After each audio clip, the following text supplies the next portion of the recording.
মাথা উঁচিয়ে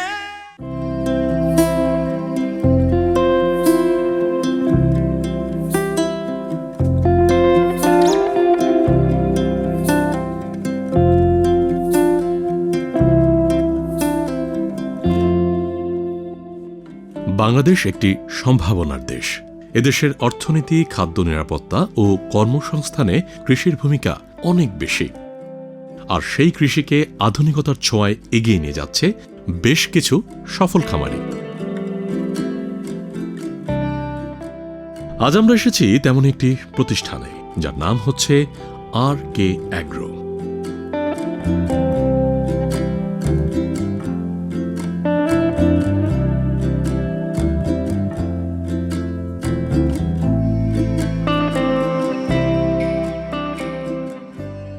দর্শক, আমরা এসেছি এখন নারায়ণগঞ্জের RK Agroতে এবং RK Agroর যে কালেকশনগুলো আছে সেগুলো দেখার চেষ্টা করব এবং দেখানোর চেষ্টা করব, বিশেষ করে কোরবানি ঈদ 2026 উপলক্ষে তারা কি কি প্রাণী রেখেছেন তা দেখব। চলুন তাহলে আমরা দেখার চেষ্টা করি এবং আপনাদেরকেও দেখানোর চেষ্টা করি।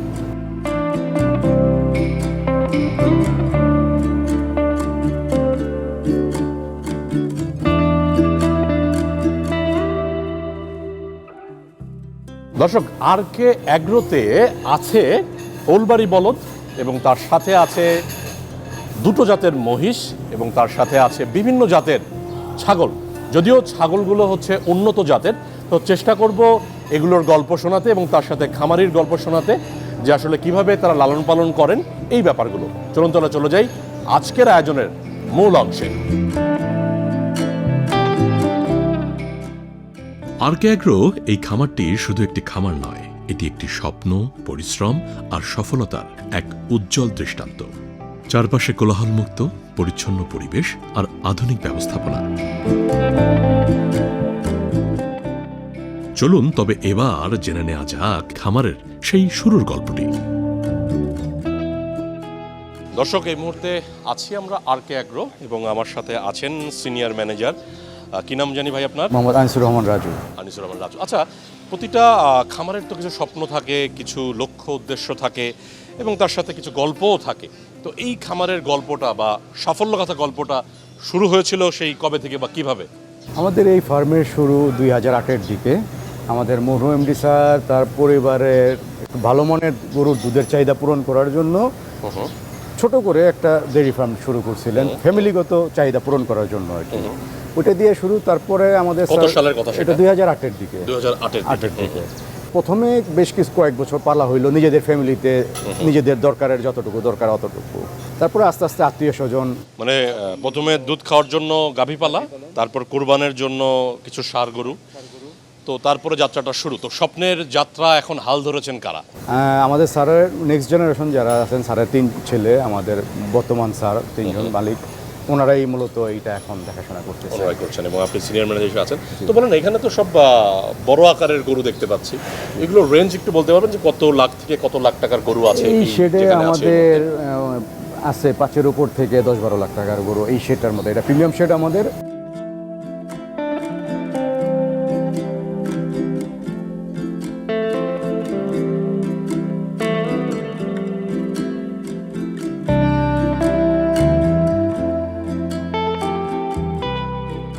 পরিশ্রম, সততা আর আধুনিক চিন্তায় গড়ে উঠেছে RK Agro ফার্ম।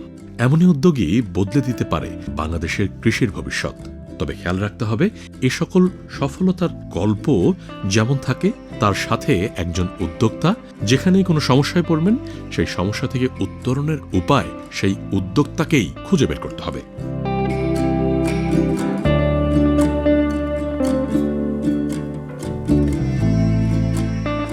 RK Agroর বিশেষ আকর্ষণ হচ্ছে ওলবাড়ি বলদ এবং নীলিরাভির মহিষ। চলুন তবে এইগুলো সম্পর্কে একটু জানা যাক। যদিও নীলিরাভি মহিষ বাংলাদেশে বেশ অনেক বছর ধরেই পালন হয়ে আসছে, গবেষণাও চলছে খানিকটা।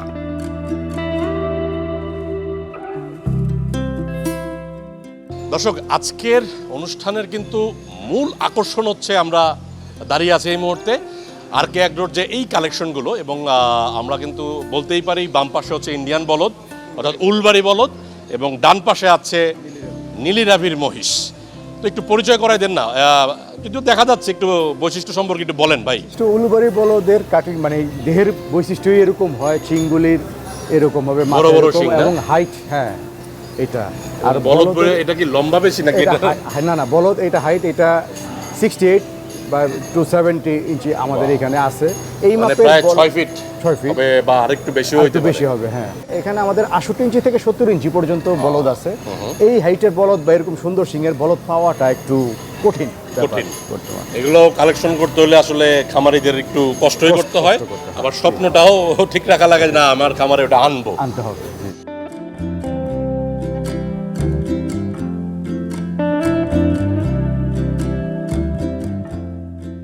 উলবাড়ি জাতের বলদ গরুগুলো ভারী এবং শক্তিশালী হয়ে থাকে। এই খামারের এবারের ঈদের বিশেষ আকর্ষণ হচ্ছে এই উলবাড়ি বলদ। ক্রেতার চাহিদাকে প্রাধান্য দিয়ে এবং কোরবানি ঈদকে সামনে রেখে বেশ কিছু খামারি উলবাড়ি বলদ গরু তাদের খামারে রেখেছেন। এগুলো বিশাল আকৃতি, পেশি বহুল শরীর এবং আকর্ষণীয় রঙের হয়ে থাকে। সেজন্য কোরবানি বা খামারে অত্যন্ত জনপ্রিয় এই জাতগুলো। উলবাড়ি গরুগুলো মূলত সাদা রঙের হয়ে থাকে, তবে কিছু কিছু ক্ষেত্রে ছাই বা হালকা রঙেরও পাওয়া যায়। এবারে আসি শারীরিক গঠন নিয়ে।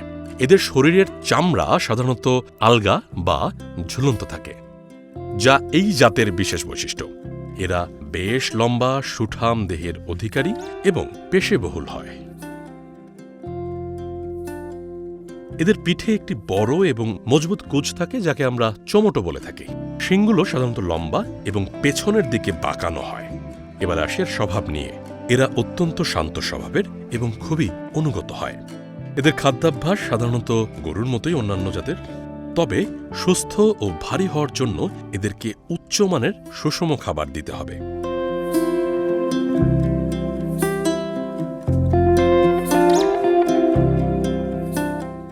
এই পাশে হচ্ছে নীলিরাভি মহিষ। নীলিরাভি মহিষ। তো এটার বৈশিষ্ট্য সম্পর্কে একটু বলেন, যদিও আমাদের দর্শকরা কতটুকু জানে। চোখ এর মাথার কালার নীলিরাভি, এবং এইটা এই মাথা সাদা থাকবে, নীলিরাভির বডি কালার থাকে। সাধারণত নীলিরাভি মাঝেরটা মনে হয় একটু pinkish না? হ্যাঁ এরকমই হয় সাধারণত নীলিরাভির কালারটা। এবং চোখের দিকে একটু মনে হয় নীল ভাব হালকা থাকে, সেই একটু হিসেবে থাকে, নীলিরাভি হয়তো নীলিরাভি। নামটা দেওয়া হয়েছে। নীলিরাভি মহিষ আজকাল বাণিজ্যিকভাবে আমাদের দেশেও অনেকেই পালন করছেন। এই খামারে এসেও পাওয়া গেল। এদের কপালে যেমন থাকে সাদা একটু অংশ, বিশেষ করে নাকটা দেখতে অন্যরকম। 4 পায়ের আকার আকৃতিতেও আছে ভিন্নতা। তার সাথে সবচাইতে আকর্ষণীয় বিষয় হচ্ছে এর চোখ এবং শিং।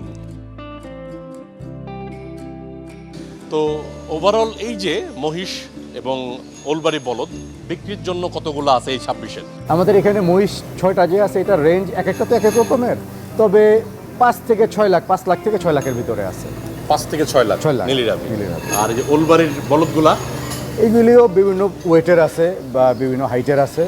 এখানেও আপনার 7.5 থেকে 8.5-9 লাখ পর্যন্ত আছে। মাংস কেমন হয়? মাংস যদিও বলাটা ঠিক না, মানে ওজনের দিক দিয়ে যদি ওজনের বলতেন। দিক দিয়ে এইটা 750 কেজি আছে, 800 কেজির মতো আছে, এক একটা এক এক রকম আছে। একরকম আছে।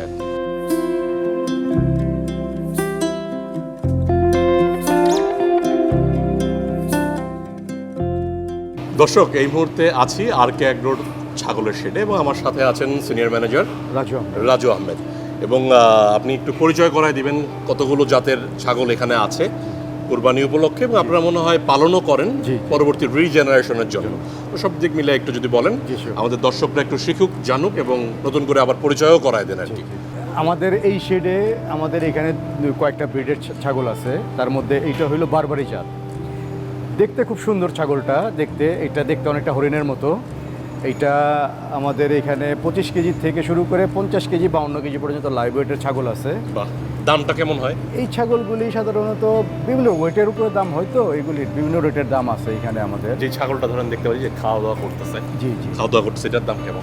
এটা ওয়েটের উপর নির্ভর করে হবে। আমরা সাধারণত লাইভ ওয়েটে এই ছাগলগুলি বিক্রি করতেছি।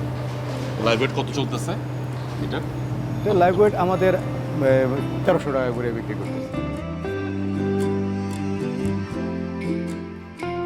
তো এটা তো দুম্বা না কি? এটা জুম্বা, জি। দুম্বা। তো একটু বলেন এটার বৈশিষ্ট্য সম্পর্কে এবং এটা কোন দেশের, এটার লাইভ ওয়েট।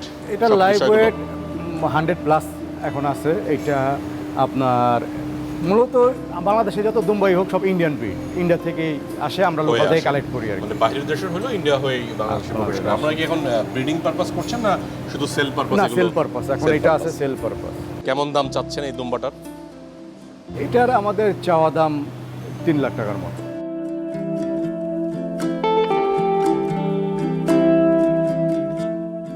পাশে এটা কি জাত?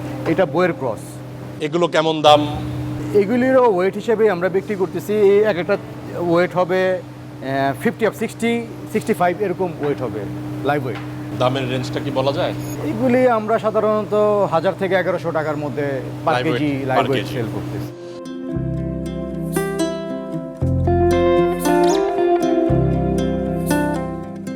আচ্ছা ভাই, যে বোয়ার ক্রসের পর যে পাশে দেখা যাচ্ছে এটা কি ভেড়া না দুম্বা? এটাও দুম্বা, এটাও দুম্বা। এটাও দুম্বা। কিন্তু ভিন্নতা কেন? ওখানে পশমটা ওইটার কম, পশম এখানে ট্রিম বেশি। করা, এটা ট্রিম করা হয় নাই। ট্রিম করা হয়নি। এই যে দর্শক আপনারা ভালো করে দেখুন, অনেক সময় কিন্তু এই ট্রিমিং এর ব্যাপার আছে। এটা কি আপনাদের লোকাল মেশিন বা বাইরের কোনো মেশিন আনছেন যেটা দিয়ে ট্রিমিংটা করেন? আমরা মেশিন, হ্যাঁ ট্রিমিং মেশিন আছে, ওটা দিয়েই করি সাধারণত। এইগুলো কেমন প্রাইস চাচ্ছেন এবং বিক্রি হয়েছে কিনা? এগুলির বিক্রি এখনো হয় নাই, কাস্টমার আসতেছে। এগুলি আমাদের চাওয়া এক একটা 2.5 লাখ টাকা করে।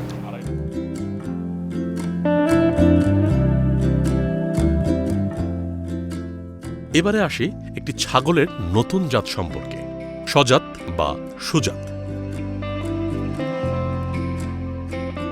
একেবারে সাদা ধবধবে, এটা কি অন্য একটা জাতের ছাগল? এটা ইন্ডিয়ানই একটা ব্রিড, এটা ব্রিডের নাম হলো সজাত। সজাত। সজাত। এটা আপনাদের কেনা নাকি এটার প্যারেন্টস? মানে না কেনা, আমাদের কেনা। অনেক আগে থেকে কেনা, ছোট থেকে কেনা আর কি আমাদের। কতদিনে কতটুক হলো লম্বা, কেমন মাংস গেইন করলো এটা যদি বলতেন। এটা আমরা খুব ছোট সময় কিনছিলাম, এটা প্রায় 1.5 বছর আমাদের কাছে, এখন এই সাইজের আসছে আর কি। এই যে সজাত, দেশি ছাগল আকারে ছোট, এটা তো পাগুলো লম্বা, এর জন্য ওরাও বেশ লম্বা। ওয়েট কি আরো গেইন করে না এটাই মোটামুটি লাস্ট? না, আরো গেইন করবে, আরো সময় কিছুটা। থাকলে আরো গেইন করবে, আরো 1 বছর রাখলে আরো গেইন আরো করবে। গেইন করবে। তো খাদ্যাভ্যাস নিয়ে একটু বলতেন যদি। আর এদের খাবারও অন্যান্য ছাগলের মতো আমাদের ওই একই রকম, যেহেতু রুমিনেন্ট প্রাণী এবং এই তৃণভোজী প্রাণীগুলো ওইভাবেই ইয়াটা হয়, একই তাই না? জি এবং বেশ শান্ত স্বভাবেরও মনে হচ্ছে, জি তাই না? জি জি।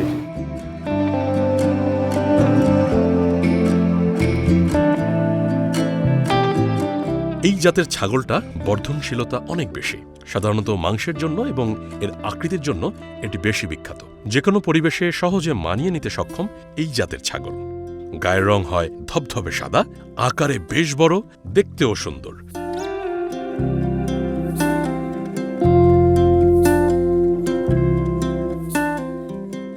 এই মুহূর্তে আমরা আছি ছোট প্রাণী অর্থাৎ ছাগল, দুম্বা, ভেড়া, গারল এটার শেডে, এবং আমাদের সাথে আছেন ডাক্তার মোহাম্মদ আব্দুল মান্নান মিয়া। কেমন আছেন আপনি? জি ভালো আছি, ভালো আছেন আপনি? জি আলহামদুলিল্লাহ। তো একটা ব্যাপার বলতেন যে পবিত্র কুরবানি 2026 উপলক্ষে কিন্তু আমাদের খামারিরা ব্যস্ত, এবং তারা কিন্তু এই ছোট প্রাণীও করেন। জি। ছোট প্রাণী বলতে খাসি, ছাগল, দুম্বা, ভেড়া এগুলা। তো এগুলোর সম্পর্কে যদি ওভারঅল বলতেন, এই নারায়ণগঞ্জ জেলায় কি অবস্থা এবং মোটামুটি কি কি জাত নিয়ে কাজ করছেন এখানকার খামারিরা, এই ব্যাপারগুলো। আপনি এখানে যেমন দেখতে পাচ্ছেন যে এখানে কিন্তু ছাগল, দুম্বা, ভেড়া সব ধরনের জাত কিন্তু এখানে আছে। তার মধ্যে ছাগলের যেমন বলি পিছন থেকে যদি আছে সজাত আছে, বারবেরি আছে, তারপরে ব্রো আছে, দুম্বা আছে, সব ওভারঅল সব। এছাড়াও কিন্তু আমাদের দেশে আরও অন্যান্য জাত আছে যেটা হয়তো এখানে নাই, কিন্তু অন্যান্য বাইরে কিন্তু আমাদের ব্ল্যাক বেঙ্গল গোট আছে, সেটাও কিন্তু আছে। পিপিআর নিয়ে যদি একটু বলতেন, কোন সময়টা প্রাদুর্ভাব বেশি হয় এবং খামারিরা ভ্যাকসিনেশনটা ক্যালেন্ডার কিভাবে করবেন এটা যদি বলে দেন। পিপিআর রোগ কিন্তু লাইফ লং ইমিউনিটি দেয়, একবার ভ্যাকসিন দিলে সারা জীবনের দরকার হয় না। তবে আমরা যেটা করেছি, আমাদের বর্তমান সরকার যেটা করেছে, পিপিআরের উপর একটা প্রকল্প কিন্তু আছে। সেই পিপিআর প্রকল্পের মধ্যে আমরা গত 2 বছর যাবত মাস ভ্যাকসিনেশন করছি, সারা দেশে একযোগে ভ্যাকসিনেশন করছে। এতে করে হচ্ছে পিপিআর রোগের প্রাদুর্ভাব ফিল্ডে একেবারেই কমে গেছে। রপ্তানিযোগ্য প্রাণী সম্পদ, যেটা আগামী দিনের চ্যালেঞ্জ আমাদের জন্য, যে আমরা প্রাণী সম্পদকে শুধু দেশে না রপ্তানি করতে চাই, এবং প্রাণী সম্পদকে রপ্তানিযোগ্য প্রাণী সম্পদে পরিণত করতে চাই। তাইলে রোগমুক্ত, প্রয়োজন হলে জোনিং করে হলো, বিভিন্ন এরিয়া জোন করে হলো রোগমুক্ত প্রাণী সম্পদ করতে হবে। বিশেষ করে ছাগলে পিপিআর মুক্ত প্রাণী ছাগল করতে হবে, তাহলে আমরা এগুলি ছাগল রপ্তানি করতে পারবো এবং প্রাণী সম্পদকে রপ্তানিমুখী প্রাণী সম্পদে পরিণত করতে পারবো।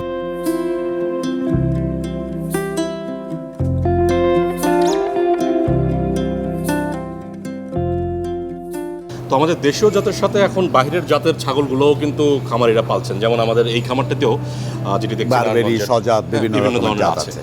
তো যমুনা পাড়ি যে ছাগলটা ছিল, এটার এখন কি অবস্থা, এটার ব্যাপারে যদি আমাদের দর্শকদের উদ্দেশ্যে একটু বলতেন। আমরা কিন্তু প্যাট্রোনাইজ করি ব্ল্যাক বেঙ্গল জাত, কারণ ব্ল্যাক বেঙ্গল জাত এই জন্য প্যাট্রোনাইজ করি, এটা আমাদের দেশীয় জাত, আবহাওয়া সহিষ্ণু, জলবায়ু সহিষ্ণু জাত, এবং এই জাতের ছাগলের রোগ শোক খুবই কম হয়।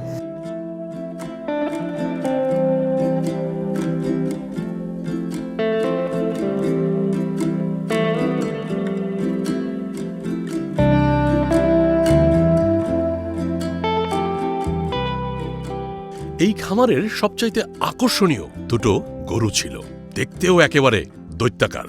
আকারে এরা বেশ বড়, শিং দুটো বেশ বড় বড় সুচালু। একটার নাম হচ্ছে এভারেস্ট এবং আরেকটার নাম রেখেছেন আরডিএক্স। চলুন তাদের সম্পর্কে একটু জেনে আসি। আচ্ছা, এই যে আপনাদের বেস্ট কালেকশনের মধ্যে দুটো গরুকে দেখতে পাচ্ছি এবং দুটোর নামও মনে হয় রেখেছেন চমৎকার, একটু বলেন না একটু এগুলো সম্পর্কে। এগুলি হলিস্টন ফ্রিজিয়ান ক্রস গরু। আমাদের এই প্রথমটার নাম আরডিএক্স, এর ওয়েট প্রায় 1100 কেজির কাছাকাছি। আর ডানেরটা, ওইটার নাম আমরা রাখছি এভারেস্ট, এর ওজন প্রায় 1200 কেজি। আচ্ছা, একটু খাদ্যাভ্যাস সম্পর্কে বলেন। আমরা তো জানি এ ধরনের বড় গরু করতে হলে অনেক বেশি পরিশ্রম করতে হয়, খাওয়ানো দাওয়ানো, যত্ন, ম্যানেজমেন্ট, এগুলো নিয়ে একটু বলেন। এগুলো খাদ্যাভ্যাস আমরা অন্য অন্য গরুর মধ্যে এদেরকে নর্মাল ভুসি, অন্য অন্য গরু যেই কয়েক টাইমের ভুসি খায়, এদেরকে ভুসি খাওয়ানো হয়, ঘাস খড় এগুলিতেই। আর যত্ন একটু করা লাগে, বড় গরুর একটু বেশি যত্ন করা লাগে স্বাভাবিক। আরডিএক্স আমাদের এখানে প্রায় 3-4 বছর হবে, আর ওইটা প্রায় বছরখানেক হবে।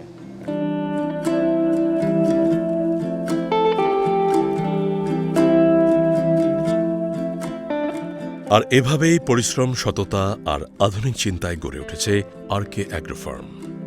এমন উদ্যোগই বদলে দিতে পারে বাংলাদেশের সার্বিক চিত্র। যখন সকল খামারিরা তার তার পর্যায় থেকে এগিয়ে আসবেন, তাহলে কিন্তু আমরা একটি সুন্দর, সমৃদ্ধ এবং ভবিষ্যৎ প্রজন্মের জন্য একটি নির্মল বাংলাদেশ পাব।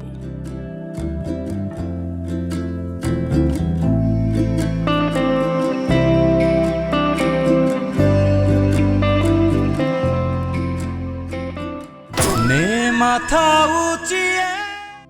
পরিশ্রম, সততা এবং দূরদর্শিতা একজন মানুষকে কিংবা একটা পরিবার বা প্রতিষ্ঠানকে অনেক দূরে নিয়ে যায়। তেমনই একটি স্বপ্নের খামার হচ্ছে এই আরকে অ্যাগ্রো, যেটি নারায়ণগঞ্জে অবস্থিত। আজকের পুরো পর্বে কিন্তু আমরা দেখানোর চেষ্টা করেছি বিভিন্ন জাতের ছাগল, তার সাথে দুম্বাও ছিল দু একটি, এবং সবচাইতে যে আকর্ষণ এই খামারে এসে দেখলাম সেটা হচ্ছে ওলবাড়ির ষাঁড়, বা যেটাকে বলদ বলে বেসিক্যালি, এবং নীলিরাবি মহিষ, অ্যালবিনো মহিষ, এগুলোকেও দেখানোর চেষ্টা করেছি। আগামী পর্বে আবারও হাজির হব এই আরকে অ্যাগ্রোর আরও একটি আকর্ষণ নিয়ে। ততক্ষণ পর্যন্ত ভালো থাকুন, সুস্থ থাকুন, এটিএন বাংলার সাথেই থাকুন। সবার বড় যোদ্ধা তোরা, সবার বড় বদ্ধা তোরা, নেরে সবার শ্রদ্ধা তোরা, নে মাথা উঁচিয়ে।